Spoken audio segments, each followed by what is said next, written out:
The night forest hides many mysteries, and it seems the time has come for me to face them personally. What awaits me ahead in my strange job, I will describe in the smallest details. I got a job as a forest watcher, and many strange things happen there. On the lookout tower, I found a very peculiar and disturbing set of rules that the watcher must follow. A little backstory. After my divorce, I was left with nothing. Want to start fresh? I moved into a cheap, shabby apartment in another city. I had no steady job, no pets, no children, and obviously no wife. I simply existed. I was constantly searching for any kind of work and eventually landed a lousy job at a roadside diner. I was bored and miserable, and despite having only recently moved, I desperately needed more radical changes in my life. And then I hit the jackpot. Among all the resumes I had sent to various companies, there was one for the position of a forest fire lookout. No prior experience was required, by the way. Forest fire lookouts are the people who live in isolation in a tall tower in the middle of the forest, watching the surrounding area. If they spot smoke or fire, they either try to extinguish it themselves or call for help. Despite all the applications I'd sent, I clearly remember filling out this one because the ad struck me as rather strange. It stated that there were no open positions at the moment, but they were accepting candidates in case someone quits. I remember thinking, strange, why do they assume someone will quit? Nevertheless, I went for it anyway. I hoped that maybe now I would finally get a real, serious job.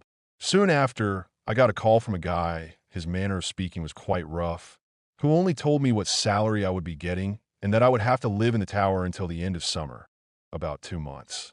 He also said I had to start immediately after a short orientation and receiving the necessary instructions. I didn't think long and answered that I would be ready to start tomorrow. Night 1. I arrived at the site and parked my car at the farthest point it could reach. From here, I'd have to walk the rest of the way to the tower. It was only 8 a.m., and Mark, the guy who called me, said the hike would take about 4 hours. So now I was on my way, expecting to arrive by noon. Mark assured me that my tower, my new home, would be fully stocked with food and that I could contact the nearest neighboring tower by radio to learn how everything worked there. The summer morning was fairly cool, but I was thrilled about the hike itself. The forests in this region were known for their incredible beauty and peaceful atmosphere, something I had been craving lately. I just arrived at the tower. It's now 1 o'clock in the afternoon. The hike was tough, but easy to navigate since the trail was well marked and clear of brush. The tower is much larger than I imagined, about 50 meters tall, with a cabin at the top resting on 4 pillars and a winding staircase wrapping around the structure, leading to the top. Next to the tower is a utility shed and a storage building, which I assume hold food and water. I'll check that out later once I climb up and drop off my backpack. The staircase was a damn ordeal, old and creaky, but I hope I'll get used to it. The cabin itself is small, but even has a balcony.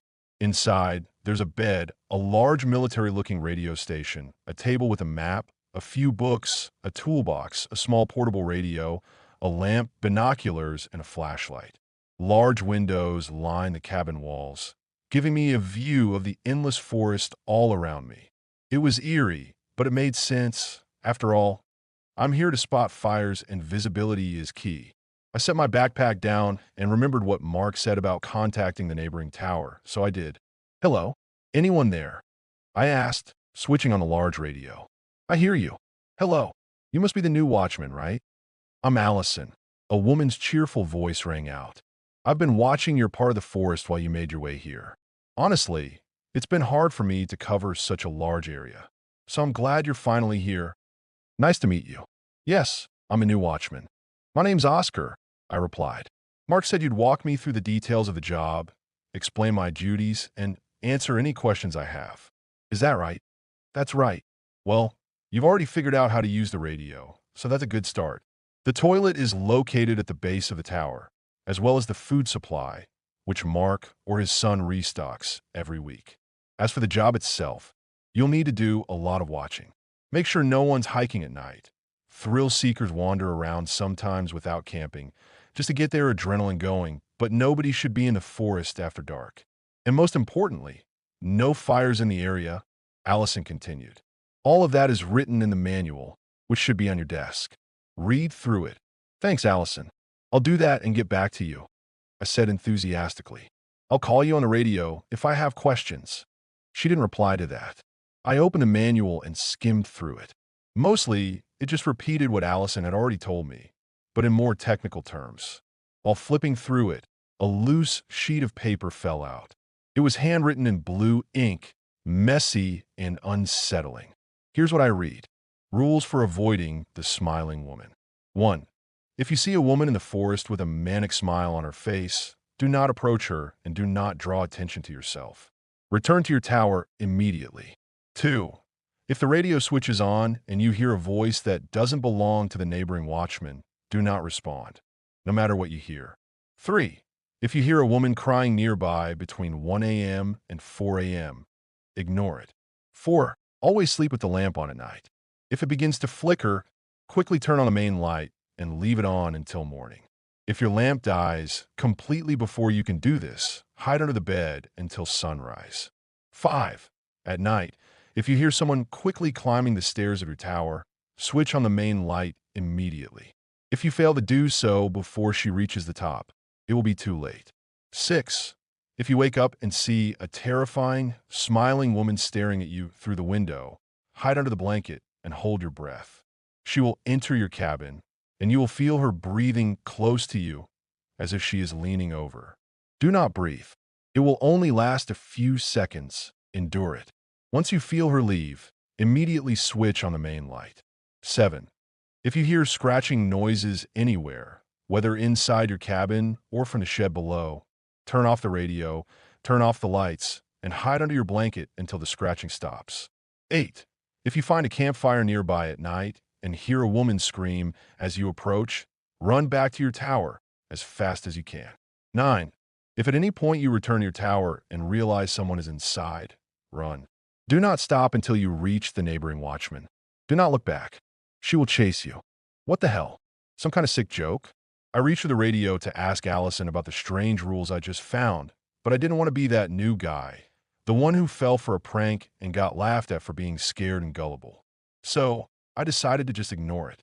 Instead, I planned to look around the area a bit. But first, I'd eat and unpack my things. Good night. Allison's voice suddenly came through. Startled, I jolted awake and quickly answered on the radio. Good night, Allison, and thanks for your help today. She didn't reply again. My first day came to an end.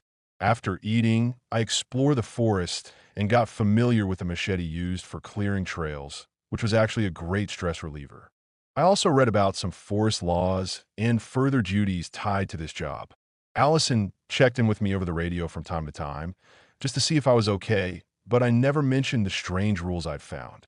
Still, that sudden good night from her had startled me badly. I got out of bed and looked around, seeing nothing but darkness and the faint outlines of trees lit only by the moon. It was eerie, but darkness was also a crucial part of this job. Fires were far easier to spot at night. I knew I wasn't the only watchman out here, and after a tough day, I decided to get some rest. I was just about to return to bed when I heard a scratching sound. Odd, but probably just an animal, I thought. Climbing into bed, exhausted after my first day, I leaned down to switch off the lamp. Just as I reached for it, the scratching grew faster and louder. I pulled my hand back, and the scratching slowed down again. Strange. Stranger still, the scratching had a rhythm to it, almost methodical. Suddenly, the radio blared with static. What the hell? I jumped, hitting the shelf, then rushed to shut it off. As I did, I caught sight of the rules list I had read earlier. There was something about scratching, wasn't there? Oh shit. Rule 7. If you hear scratching sounds anywhere, whether in your cabin or in the shed below, turn off the radio and hide under the blanket until the scratching stops. I quickly dove under the blanket. I could still hear the scratching, but now it was closer. At first, it had come from below, but now it sounded like someone was clawing at the front door. Then the sound began to fade. I lay frozen, unmoving. What the hell is going on? I couldn't understand it, but I was literally shaking with fear. Morning came. At some point, I had fallen asleep under the blanket. The scratching had stopped, but I hadn't moved all night. letting exhaustion finally overpower me. Looking back, I felt a little foolish. After all, I was in the forest. There are plenty of animals here, many active at night. And a radio could easily pick up stray waves and frequencies. Maybe I was just overthinking everything. Irrational fears. Either way, my first night was the hardest. Try to adjust to living 50 meters above the ground, alone, in the middle of a deep forest. I'd have to get used to it. That much was certain. Today is my second day, and I plan to make the most of it before nightfall. I just hope the rest of the nights won't be as intense as this one. Day 2. I can't stop thinking about that scratching sound from last night. What was it? Maybe some kind of animal? God, I hope it was just an animal. I'm trying not to think about that list, but believe me, it's hard. I even brought it with me, just in case, though I feel kind of stupid for doing so. I bet it's just someone's joke. It's only my second day, and I've already been pranked. I can't get it out of my head. Anyway, right now I'm on patrol, just walking some of the trails and paths, making sure no one is setting up camp in the forest. It's getting dark already, so I figure I should head back. I'm about to make my round and get on the trail that leads back to my tower when I suddenly catch sight of a tent. Well, here it is, my first real task. Telling campers they need to pack up and leave, since this area is for daytime hiking only. I walk closer. The campsite is set up in a big clearing among the trees. There's just one reddish-yellow tent and a pit with a burnout fire. Hello? Anyone here? I call out. You can't camp here. This area is for day hikes only. No answer. I step closer to the camp and stop near the fire pit, just in case someone suddenly jumps out of the tent. Given everything lately, I'm on edge about everything. I call out again. Hey, hello? Anybody here? I'm the forest watchman. My name's Oscar. Still silence. Now I'm starting to feel really uneasy. Something about this place feels wrong. I can't explain it. Just a creeping, unshakable dread building inside me. I'm sure whoever set up here is just out wandering and will be back soon. But it's almost completely dark now, and that makes me even more nervous. Wait, there was a rule about this, right? I pull the list from my pocket and scan it quickly. Of course. Rule 8. If you find a campfire at night and, upon approaching it, hear a woman screaming, run back to your tower as fast as you can. Okay, that makes sense. But I didn't hear a scream. It's just an empty campsite. The fire is out, not even warm. Whoever was here is long gone. I decide to call Allison on the handheld radio. Allison, hey. Listen, I came across someone's campsite. The fire's out. Well, there's a pit, but it's cold. No people either. I called out, but no one answered. What should I do? Where is it? Allison replied instantly. I pulled the map from my backpack, shone my flashlight on it, and gave her the coordinates. I see. That's almost on the border of my zone. I'll head there. You just go back to your tower. Okay, she said. You're sure you don't need my help? I asked. Yes, I'm sure. It's fine. Just head back and be careful. All right, Fine. She's got way more experience than me. I figure she can handle it. I'll check in with her later, once I'm back. I walked for about half an hour toward my tower when I noticed a fresh trail. Strange, I don't remember seeing it on the map. I thought the trail I was on was straight, no side paths at all. Thinking maybe I just didn't notice it earlier when studying the routes, I kept walking. Back at the tower, I sat at the table staring at those damn rules. I still hadn't asked Allison about them, and I didn't want to unless something even stranger happened. Tonight wasn't unusual at all. I just found an empty camp, no screaming woman. So everything was fine. I've been sitting in the cabin about 20 minutes when Allison called me first. Oscar, listen, I'm at the spot. There's a guy here, says he went out for a while and didn't know camping wasn't allowed. We're heading to his car now. He's packing up and leaving. Everything's fine. Got it, Allison. Thanks for handling that mess for me. Good night. I replied. I felt bad that she went there herself, since this is technically my territory and my responsibility. And here I was, just lying in bed. I hope she isn't upset with me being useless. Morning came. The night had been quiet, no problems. I felt safer than before, and today I left the list on the table. I spent the morning in a good mood, ate a lot. My appetite seems to be growing thanks to all these walks in nature, which is good. After a hearty breakfast, I stood by the window for a long time, looking out at the forest. The view was calm, soothing, so much so that I pulled up a chair and sat there almost all day, listening to the sounds of nature and enjoying the beauty around me. Evening patrol time came, but first I wanted to check out that strange trail. This morning I studied the map again, and no, I hadn't been mistaken. That path wasn't marked. I needed to figure this out. I got there pretty quickly since it wasn't far. The place was overgrown with bushes and tall grass. Our patrol trails always need maintenance, cutting branches, clearing brush. Otherwise, they get clogged up fast. But this new trail looked fresh, like it had been cut recently. Something weird is definitely going on here. And right now, I've got more questions than answers. Hopefully, I'll sort it out soon. I walked for about 5 minutes and saw the trail end abruptly. Just trees and thick brush ahead. What the hell? I was about to turn back when I saw a small red cloth tied to a tree branch a few meters away. Interesting. I walked over, and as I started to untie it, I noticed another one deeper into the woods. And then another. In total, I found 5 of them, all red, no markings or anything else. Then I noticed one more, but this one was different. It was lying on the ground. All the others had been tied to branches. Looking around, I didn't see anything else. Irritated, I sighed and bent down to pick it up. What the hell? It was tied to something wooden and heavy. I tried lifting it and realized I was opening the wooden cover of some kind of bunker. Whoa, this was crazy. I turned on my flashlight and saw a sleeping bag and a video camera inside. Since there was a ladder, I decided to climb down. It felt sturdy, not rotten at all. Recently built, good quality. The whole bunker seemed too clean to be some abandoned underground shelter. Normally you'd expect dust, junk, old trash. But here, just a sleeping bag and a camera with a charger. I picked up the camera and tried to turn it on. Nothing. It was a relatively modern camera with a little display screen on the side. Looked decent except for a small scratch. The main lens, though, was smashed. Its filming days were done. Still, I figured I'd try charging it later back at the tower. I was excited, dying to know what might be recorded on it. Photos, videos, anything. I had to tell Allison about this on the radio, but only once I was back. Otherwise, she'd know I was off route. Heading back. And damn, you'll never guess what I saw. At the spot where the camp had been last night, the same tent was standing again. Looked like that guy had returned, or maybe he'd never left. Allison swore she walked him to his car. So what, he came back? Thought he could sneak in again? Fine.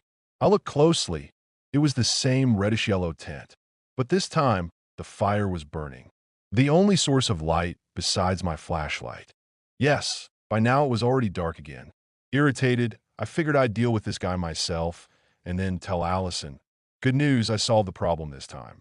I walked up to the tent and, without warning, pulled open the flap. I didn't care if I startled him. He shouldn't be here, and he damn well knew it. I yanked it open and, to my surprise, found no one inside. I mean no one. No person. No sleeping bag. No backpack. Nothing. Just emptiness. Behind me, the fire burned brightly. I turned toward it, scanning the trees through the glow of the flames. That horrible feeling that someone was watching me crept in. Quickly, I began kicking the burning logs aside and dumped the last of my drinking water over them, plunging everything into darkness. The fire went out completely, but I kept my flashlight pointed at the ground. I couldn't bring myself to look into the trees beyond the fire pit. My nerves were stretched thin. Suddenly, a horrific scream tore through the silence from the woods right behind the fire. Holy shit. It was a scream I don't think I could have ever imagined or dreamed of in the worst nightmare. A scream of pure pain, pure rage, pure madness. Then, all at once, a dark figure burst out of the bushes, shrieking nonstop, charging straight at me. I only managed to catch part of its silhouette before I turned and ran. It was a woman, long hair flying, arms swinging loosely at her sides. I ran through the forest I barely knew, desperate not to lose the path. I just hoped I was going the right way, toward my tower. She didn't stop screaming, still chasing me. The sound of it pierced straight into my head. Making a sharp turn, I found myself screaming too, but I couldn't even hear myself over her wail. Halfway to the tower, I risked a glance back. Fuck, she was still right there. How was she so fast? The scream only got louder. She was almost on me. How the hell could she keep shrieking and running at the same time? The tower, thank God. I saw the faint glow of the lamp I'd left in the cabin at the top. Hope flared. I just had to make it. I scrambled up the staircase as fast as I could. The crooked, twisting steps were old, and I tripped every few seconds, but somehow stayed upright. Halfway up, I heard her feet hit the first steps. She was fast, too fast, but maybe I could still make it. I reached the top, stumbled into the cabin, slammed the door, and the screaming stopped. Pressing against the door, I nearly shit myself with fear, clutching the flashlight like a weapon. The sudden silence didn't calm me at all. At least when she was screaming, I knew where she was. Now, nothing. My ears still rang. My body shook uncontrollably. An hour passed. Not a sound since the screaming had stopped.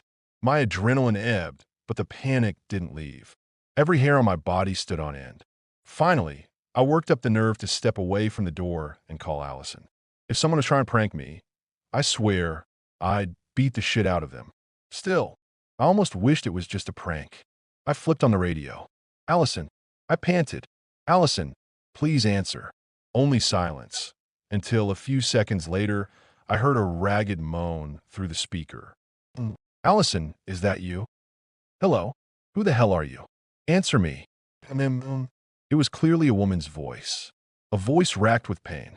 What if that thing that chased me was with Allison right now? But no, that didn't make sense. How the hell could it have reached her so quickly? Just as I tried to call her again, the radio came alive once more. Another groan, louder this time. Then it twisted into a scream. That same goddamn scream. The scream that would haunt my dreams forever, soaked in pain, fury, and madness. She screamed and screamed.